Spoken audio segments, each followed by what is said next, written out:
दोस्तों, आज के इस वीडियो में हम लोग जानने वाले हैं कि माता लक्ष्मी किन कारणों से कुछ घर को त्याग देती है और कुछ घर पर अपना असीम कृपा बनाए रहती है। वैसे तो आजकल की युवा पीढ़ी के लोग इस पर विश्वास नहीं करते, परंतु वास्तुशास्त्र के इस वीडियो को सीरियसली नहीं लेंगे तो बाद में आपको पछताना पड़ सकता है। दोस्तों, घर के बड़े बुजुर्गे अक्सर ऐसा कहते हैं कि ससुराल में जो भी कन्या बहू बनकर आए वह सर्वगुण संपन्न होनी चाहिए। इसलिए घर परिवार के लोग अपने लाडले के लिए सुंदर, सुशील और गुणी कन्या ढूंढते हैं। लेकिन इसका अर्थ यह नहीं है कि लड़के में अवगुण होने चाहिए, बल्कि लड़कों में भी अच्छे गुणों के नियम निर्धारित किए गए हैं। लेकिन महिला में अच्छे गुणों को इसलिए भी अधिक महत्व दिया जाता है क्योंकि हिंदू धर्म में महिला को घर के लिए लक्ष्मी का रूप माना जाता है। महिला अपने अच्छे गुणों से घर संसार की किस्मत बदल देती है। ऐसी महिलाएं अपने पति और ससुराल के लिए बहुत भाग्यशाली साबित होती हैं। वहीं यदि महिला निर्गुणी हो तो घर बर्बाद होने में देर नहीं लगती है।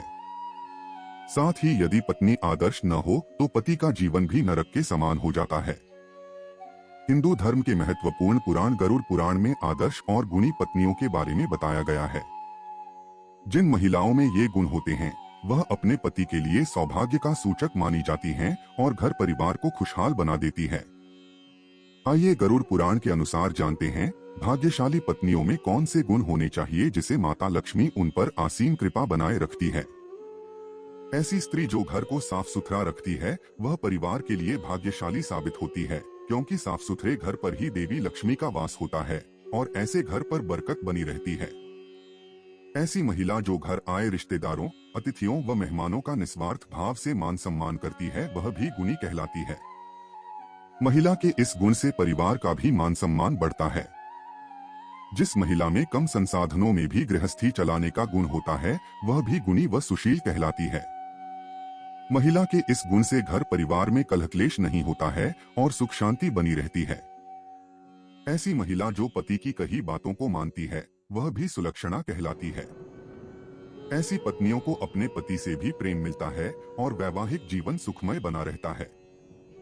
जो घर के बर्तनों को व्यवस्थित न रखकर इधर उधर बिखेरे रहती है, सोच समझकर काम नहीं करती, सदा अपने पति के प्रतिकूल ही बोलती है, दूसरों के घरों में घूमने फिरने में आसक्त रहती है और लज्जा को सर्वथा छोड़ बैठती है, ऐसी स्त्रियों को लक्ष्मी त्याग देती हूँ। जो स्त्रियां सत्यवादिनी और सौम्य वेशभूषा के कारण देखने में प्रिय होती हैं, जो सौभाग्यशालिनी, सद्गुणवती, जीवन साथी के प्रति निष्ठा रखने एवं कल्याणमय आचार विचार वाली होती हैं तथा सदा वस्त्राभूषणों से विभूषित रहती हैं, मैं लक्ष्मी ऐसी स्त्रियों में सदा निवास करती हूँ। इन सारी बातों का प्रमाण महाभारत के श्लोक में मिलते हैं जो कि कुछ इस प्रकार है। महाकाव्य के प्रसिद्ध रुक्मिणी संवाद में श्री कृष्ण प्रिया रुक्मिणी के पूछने पर कि आप कहाँ निवास करती हैं, लक्ष्मी ने इन दो श्लोकों में उत्तर दिया है। खास बात यह कि एक श्लोक में निवास स्थान बताया है और दूसरे में वह स्थान जिसे वे त्याग देती है। इस अर्थ में लक्ष्मी केवल धन की देवी नहीं है, बल्कि इससे बहुत ऊपर वे स्वच्छता, सुव्यवस्था, सूझबूझ, समय के सम्मान और मर्यादा की देवी हैं। जो इनका पालन नहीं करता वे उसे त्याग देती हैं। आशय है जो इन सिद्धांतों के विपरीत आचरण करता है वह लक्ष्मी को प्राप्त करना तो दूर, भाग्य से मिली लक्ष्मी भी गवा देता है। यह भी कि परंपरा में स्त्री का कार्य भले धनोपार्जन नहीं है, लेकिन वे गृहलक्ष्मी तो हैं ही। स्वाभाविक है कि यदि वे पति के अनुकूल होंगी तो घर में आया धन टिकेगा भी। वे मृदुभाषी, सद्गुणों से संपन्न और उत्तम आचार विचार वाली होंगी तो प्राप्त धन का सदुपयोग होगा और सही दिशा में व्यय व निवेश के जरिए धन का अपव्यय भी रुकेगा तथा वृद्धि भी संभावित होगी। विष्णु के गुण भी जाने। लक्ष्मी विष्णुप्रिया हैं और पौराणिक आख्यानों में श्रीपति विष्णु की सेवा में रहती हैं। रुक्मिणी से संवाद करते देवी कहती हैं कि कहना न होगा कि हर पुरुष और हर स्त्री इन कसौटियों पर स्वयं को कसकर देख लें तो अपने पास उपलब्ध या अनुपलब्ध लक्ष्मी की स्थिति का आकलन करने के लिए किसी अन्य उपाय या साधन की आवश्यकता न पड़ेगी।